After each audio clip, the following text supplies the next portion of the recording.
ஒரு பசுமையான தமிழ்நாட்டு கிராமம். பசுமை பசுமையாக மரங்களும் பறவைகளும் கூவும் அந்த ஊரில் ஒரு அழகான வீடு.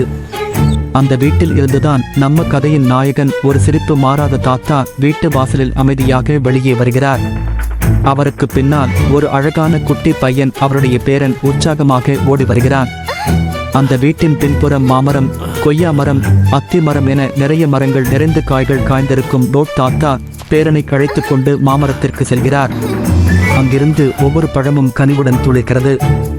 அதில் ஒரு மாம்பழத்தை தாத்தா பறித்து பேரனின் கைகளில் வைக்கிறார். பேரன் அதை புன்னகையுடன் சாப்பிட்டுவிட்டு, மிகவும் ருசியாக இருக்கு தாத்தா என்கிறான். அதை கேட்டு தாத்தாவின் முகத்தில் ஒரு சிரிப்பு மலர்கிறது. இது உன் பெரிய தாத்தா விதை போட்ட மரமப்பா என்று மென்மையாக சொல்லுகிறார். பேரன் சாப்பிட்ட மாங்குட்டையை கீழே போடுகிறான். தாத்தா அதை எடுத்து, இந்த மாங்குட்டை வெறும் செடி இல்லப்பா, இது சக்தி வாய்ந்த விதை, இதை நம்ம அடுத்த தலைமுறைக்காக வைத்திருக்கணும் என்கிறார்.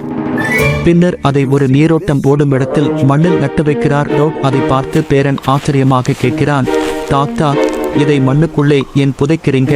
தாத்தா அருகே ஒரு கொய்யா மரத்தை காட்டி, இதுதான் உங்க அப்பா விதை போட்ட மரம், அது வளர்ந்து நீ சாப்பிட்டாய், அதே மாதிரி இப்ப நான் விதை போட்டேன், நாளைக்கு உங்க பிள்ளைகள் இதை சாப்பிடுவாங்க, ஒவ்வொருத்தரும் ஒரு மரம் நட்டாதான் நம் நாட்டுக்கு நன்மை வரும் என்கிறார்.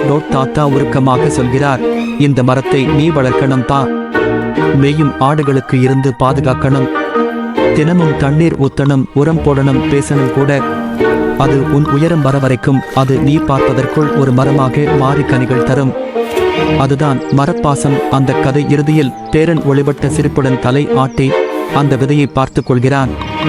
நானும்